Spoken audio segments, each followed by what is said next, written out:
আমরা 2024-এ যে লোকসভা নির্বাচনে আমরা আদি বিজেপি, কিন্তু আমাদের পার্টির রেকগনাইজ হয় নাই। এখনও আমরা ইন্ডিপেন্ডেন্ট এবং আদি বিজেপি হয়ে লড়ছি। আমি বিগত দিনে বিজেপির 16 মে থেকে 2017 বিধানসভা নির্বাচন প্রাক মুহূর্তে আমরা আদি বিজেপি গঠন করি। 2019-এ আমাদের প্রার্থী ছিল নারায়ণ দে। এবারও আমরা পশ্চিম ত্রিপুরা আসনে আদি বিজেপির হয়ে আমরা মিলন পদ মুরা সিংকে মনোনীত করেছি। এবং আমরা বর্তমানে যে কেন্দ্রীয় সরকার, যে এনডিএ সরকার, ওনাদের মধ্যে যেটা ভুল ত্রুটি সেগুলোকে তুলে ধরার আমরা চেষ্টা করব এবং চেষ্টা চালাচ্ছি।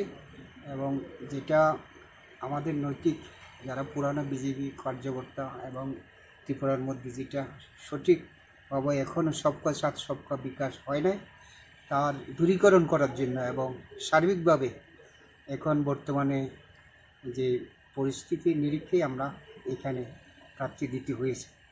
আপনারা কি আগে বিজেপি করতেন? হ্যাঁ, আমি বিজেপি করতেন। আমি 2014 সালে আমি পূর্ব ত্রিপুরা লোকসভার প্রার্থী ছিলাম এবং বিজেপিতে আমি 3বার বিধানসভাতে লড়েছিলাম, 2003, 2008, 2013। এখন তো আপনাদের সরকার রয়েছে, কেন আপনারা আদি বিজেপি গঠন করে দিচ্ছেন? আমরা 2017 থেকে আমরা অল পোস্ট হোল্ড করেছি, কিন্তু আমাদেরকে বিপ্লব দেব যখন সভাপতি হয়েছিল তখন আমাদেরকে একটা বোর্ড কমিটির সদস্য বা সভাপতি বা কোনো এই দায়িত্ব পর্যন্ত ছিল না। আমাদেরকে সব ডিঙ্গিয়ে এই যে ক্যান্ডিডেট, উনি 10 বছর শান্তিবাজারে বিজেপির মণ্ডল সভাপতি ছিল, হীরামণি দেববর্মা, উনি সিমনা কেন্দ্রে বিজেপির প্রার্থী ছিল 2013-তে এবং 16টে জনজাতির ছিল।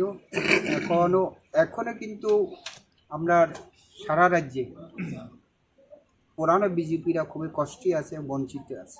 তার জন্য কি আপনাদের এই সংগঠন? তার জন্য আপনারা এই প্রার্থী দিয়েছেন? হ্যাঁ। আচ্ছা, পূর্ব আসনে কি আপনাদের প্রার্থী দেওয়ার কোনো পরিকল্পনা? পূর্ব আসনে আমরা প্রার্থী দেওয়ার আছে। গতবার আমাদের প্রার্থী ছিল সুবীর কুমার জমাতিয়া। সে এখনও পেপারসগুলো ঠিক করতেছে এবং আমরা ওইখানে নির্বাচনের ঘোষণা হলে আমরা ওখানে প্রার্থী দেওয়ার চেষ্টা করি। প্রার্থী বাড়ি কোন জায়গাতে?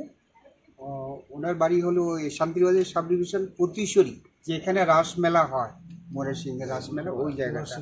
নামটা? মিলন পদ মুরা সিং। আপনাদের পার্টির নামটা কি? আমাদের প্রার্থীর নাম আমরা আদি বিজেপি হিসেবে করছি। মিলন আগে কি দাঁড়িয়েছিলেন? উনি বিধানসভাতে 2বার এবং এডিসিতে দাঁড়িয়েছিল এবং পঞ্চায়েতে দাঁড়িয়েছিল। ওনার এই ইলেকশনের এক্সপিরিয়েন্স ভালো আছে। আপনার পরিচয়টা? আমার পরিচয় পরীক্ষিত দেববর্মা, বীরচন্দ্রনগর বাড়ি এবং south Tripura Shantibazar PS। Thank you. तो आज एक त्रिपुरा वेस्ट पार्लियामेंट्री कॉन्स्टिट्यूंसी का नॉमिनेशन शुरू हो गया है। इसका आज सुबह नोटिफिकेशन भी आ गया है गवर्नमेंट ऑफ इंडिया और गवर्नमेंट ऑफ त्रिपुरा से, और ये 27 तारीख तक नॉमिनेशन का जो कार्यविधि है ये चलेगी। आज अभी तक एक नॉमिनेशन हमें रिसीव हुआ है।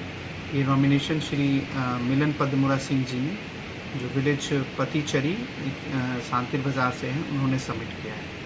मिलन पद मुरा सिंह कितने बजे से कितने बजे चलेगा नॉमिनेशन? ये सुबह 11 बजे से 3 बजे तक डेली बेसिस पे चलेगा।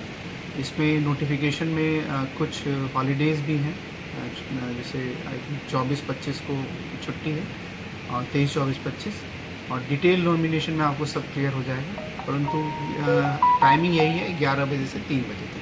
सर, आज जो नॉमिनेशन सबमिट किया था कौन सा पार्टी का? इंडिपेंडेंट की तरफ से।